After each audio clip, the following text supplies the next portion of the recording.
जब भगवान ने प्रवेश किया तो उन्होंने यही कहा कि जो लीलाओं का वर्णन द्वापर में और त्रेता में मेरे भक्तों को मिलता था, वही इस श्रीमद् भागवत के माध्यम से कलयुग में जन जन तक पहुंचाया जाएगा। जब मैं भागवत की पोथी जहां विराजमान होगी, साक्षात मैं वहां पर विराजमान होऊंगा और साक्षात मेरे गोविंद की इन लीलाओं को सुनकर के हम जब आत्मा से परमात्मा का मिलन करते हैं ना, आंखें बंद करके जब सोचते हैं, आहा, जब कथा में सुनने में इतना आनंद आ रहा है, जब ठाकुर जी ने लीलाएं की होंगी तो कितना सुंदर आनंद बरस रहा होगा। क्यों कहते हैं कि गुरु,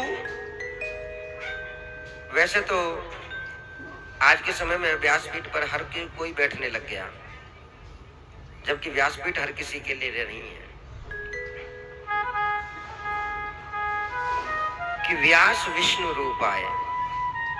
व्यास जी कोई साधारण तो थे नहीं, कोई मानव नहीं थे, वो साक्षात भगवान श्री हरि के 17वें अवतार थे। 24 अवतार मेरे गोविंद के हुए, जिसमें से 17वां अवतार वेद व्यास जी का था। और उन्होंने इस पुराण को जब रचा तो जन जन कल्याण के लिए, जब उदास बैठे थे तो नारद जी ने कहा कि आप गुरुवर उदास क्यों हो? तो वेद व्यास जी ने कहा कि मैंने 17 पुराण लिख डाले, लेकिन अभी भी मेरे मन को कहीं संतुष्टि नहीं है, अभी भी मेरा मन अशांत है। आप जब कभी कभी पूजा करते हो, अर्चना करते हो, फिर भी आपका मन अशांत रहता है ना।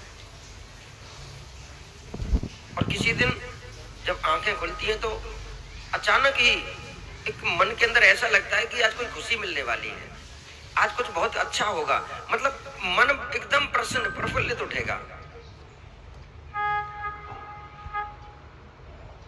सोएंगे तो एक दिन बहुत हंसी खुशी सो रहे हैं, हमने निद्रा में चले गए और उसके बाद जब अगले दिन हमारी आंखें खुली तो पता नहीं है, मन अशांत। और जबकि सोने के बाद में आदमी जो होता है ना, वो मरने के बराबर कगार पर होता है। आदमी रोज मरता है और रोज जिंदा होता है। जब हम शाम को आंखें बंद करें तो थैंक यू बोलिए, धन्यवाद बोलिए, ठाकुर जी आज आपने पूरा दिन निकाल दिया, आपका बहुत बहुत धन्यवाद। और जब आंखें खुले तो भी धन्यवाद बोलो कि आज का दिन आपने फिर हमको दिखा दिया, आपका बहुत बहुत धन्यवाद। हमारा परिवार वाला कोई छोटा सा काम अच्छा कर देता है तो हम महाराज thank you very much, thank you इतनी बरसात कर देते हैं, लेकिन ठाकुर जी को कभी थैंक यू नहीं बोलते, कभी धन्यवाद नहीं बोलते उनको, जबकि वो दिन और रात हमको दे रहा है। तो वेद व्यास जी ने कहा मैंने 17 पुराण लिखे कि लेकिन फिर भी मेरे मन अशांत है, मेरे मन में कहीं शांति नहीं है, ऐसा क्यों? तब नारद जी ने बताया कि गुरुवर आपने जो 17 पुराण लिखे हैं ना, और 17 पुराणों में एक बात जरूर लिखी है अंत में। क्या ऐसे क्या लिख दिया कि आप 29 दिन पाप करो और 30वें दिन पूर्णमासी के दिन जाके पूर्णिमा को जाकर के गंगा स्नान कर लो, आपके पाप नष्ट हो जाएंगे। इंसान वही करता है, 29 दिन पाप करता है और महीने में एक दिन पूर्णिमा को जाकर के गंगा नहाता, तब वो सोचता है मेरे पाप खत्म हो गए। आज हम कथाओं के माध्यम से आपको जन जन तक ये संदेश पहुंचाते हैं कि तेरा किया आगे आएगा, जो करेगा वही भरेगा। लेकिन जो सच मानता है, कदम कदम पर उसको अपनाता है, तो वो अपराध करने से बच जाता है। आज तुम अपने घर में देवी देवताओं की फोटो चित्रपट नहीं लगाते हो, आजकल उनको आइडियल बनाते हो जो उल्टा हमको हमारे धर्म से भटकाते हैं। फिल्म के हीरो हैं, फिल्म के हीरोइनों की फोटो और हीरो की फोटो आपके घर में मिलती है, लेकिन भगवान की फोटो नहीं।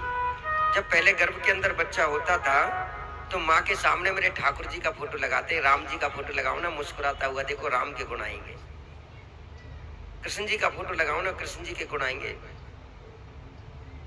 आजकल तो जब बच्चा गर्भ के अंदर होता है ना, तो हाँ भैया फलाने का फोटो लगाओ, सुपरस्टार ये अच्छा है, इसका फोटो लगाओ, इसके जैसा होगा। पैदा आप खुद कर रहे हो। जब हम बच्चे से पूछे ना कि बेटा तेरे को क्या बनना है, और वो कोई कहता सलमान खान जैसा बनना है, कोई कहता मेरे को अंबानी बनना है, कोई कहता मेरे को ये बनना है, तो समझ लेना परवरिश में कहीं ना कहीं कमी रह गई मेरे प्यारे। लेकिन जो कहता है कि जो मेरे पिताजी ने नहीं किया वो करके मुझे दिखाना है, तो समझ लेना आपकी परवरिश बिल्कुल सीधे रास्ते पर चली गई। जैसा मेरे पिता ने किया उससे डबल मुझको करना है। अब ये नहीं है कि पिता आचरण गलत करता है तो पुत्र उससे भी डबल आचरण गलत करे। धर्म संस्थापकम नार्थाय। जब बच्चा गलती करता है बचपन में और उसी समय तुम उसको समझाने लगते हो, कहते हैं जब पेड़ थोड़ा टेढ़ा होने लगता है तो उसके सहारे के लिए बीच में डंडी लगा दी जाती है, कोई डंडा लगा दिया जाता है कि वो उसके सहारे से एकदम सीधा चलने लग जाए। ऐसे ही श्री नारद जी ने आदेश दिया कि गुरुवर आपने हर 17 पुराणों में एक बात जरूर लिख दी है कि 29 दिन अपराध करें और 30वें दिन गंगा स्नान कर लें तो महाराज अपराध खत्म हो जाते हैं। तो आदमी का डर निकल गया, 29 दिन अपराध करता है और अंतिम में जाकर के 30वें दिन वो गंगा नहा लेता है, तो वो सोचता है कि मेरे अपराधों से मैं बच गया। और बाद में जब इस संसार को छोड़कर, इस जहां को छोड़कर के जब हम परमात्मा के वहां जाते हैं, वहां हमारा बही खाता निकाला जाता है, तो चित्रगुप्त कहता है कि इसने तो पाप ही पाप किए। तब हमें पता चलता है कि अरे वहां तो महाराज कहते थे कि 29 दिन अपराध करें, पाप करें और 30वें दिन हम तो गंगा नहा आते थे, तो ये अपराध कैसे बच गए।